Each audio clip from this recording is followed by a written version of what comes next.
Just a quick introduction here. First of all, to reintroduce myself to you, my name is Barry Maloney, and I come from a farming background here. I grew up on a farm just 3 miles up the river from here. I'm one of 7.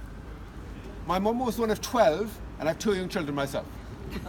So you see that, 12, that is the demographic. 12, 7, 2. And that's it, 2. We call that, I was just joking, we call that in Ireland a gentleman's family. 1 for each hand walking down the street. And I'd like to welcome you, and I understand as well from meeting you at the beginning, we've the United Nations amongst us in terms of backgrounds.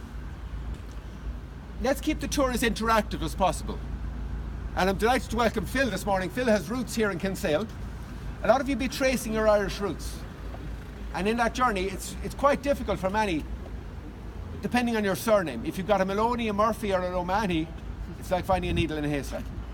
But Phil is lucky enough to have the unusual surname of Mellifont, very rare in Ireland, and some occurrences occurred here in the 1600s. So I'm going to begin by taking Phil back to what life was like for his ancestors here. And we'll do that in a moment, but today is Sea Sunday. Have any of you heard of that? You might have seen the helicopters flying over earlier and wonder what's going on. This Sunday every year, the ministers of all our churches come down to the harbour and bless the boats. And they, pray for good luck for the fishing crew and the sailing crew for the entire year.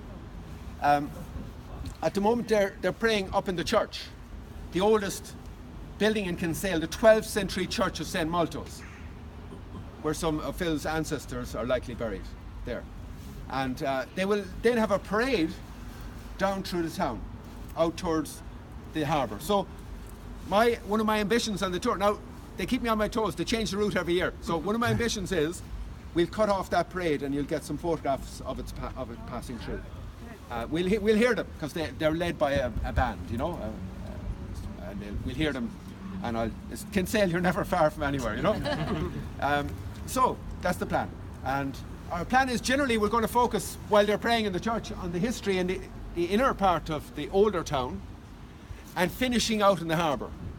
We follow the parade basically parallel to them. And you'll have time then, like our tour will overlap a bit with the ceremonies, but you'll have time to catch up some of the atmosphere definitely down along there. And meanwhile, keep those tricky questions coming. Okay? Are you joining us?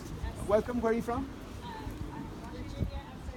Oh, excellent, very good. Welcome. Oh yeah. And you ran ahead, is it? Yeah. Excellent. Good timing. Excellent. So, just one fact to point out before we leave this spot. Notice how unnaturally flat all this area here is. The reason for this is simple. We are now standing on 18 feet of landfill. So 300 years ago, Phil, when your ancestors were here, the shoreline was much further in. We'll pick up that shoreline in a moment and retrace it. We'll retrace the original shoreline around and find out exactly how and why all this got filled in. Whereas up above Kinsale then, look up on top there now, you've got a half moon shape of high ground. The convent way up there with the cross up on the hill. That's where I went to school actually, in the convent.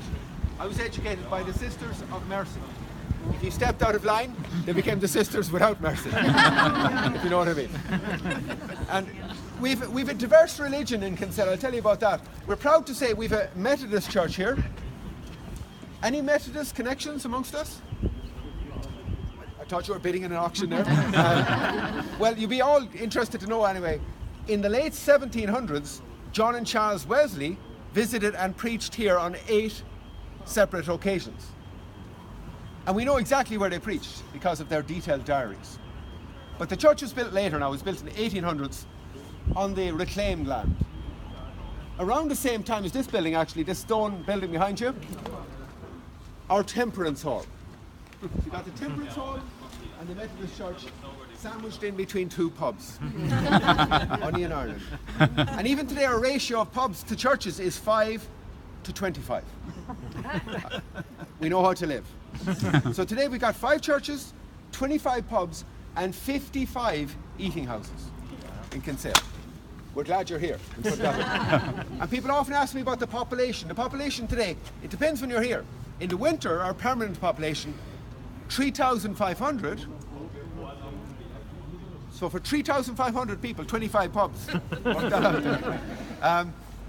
However, in the summer, a lot of people have holiday homes here. So our population triples.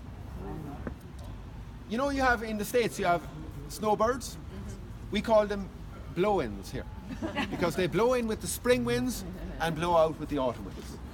And they come all over the world, really, you know. So you get an interesting mix of people now flowing through Kinsale. But some remnants of the old docksides now. This is where I'm going to take Phil back to his ancestry. Follow me, please, across the square here. There's a slice of history I want to take you through over here.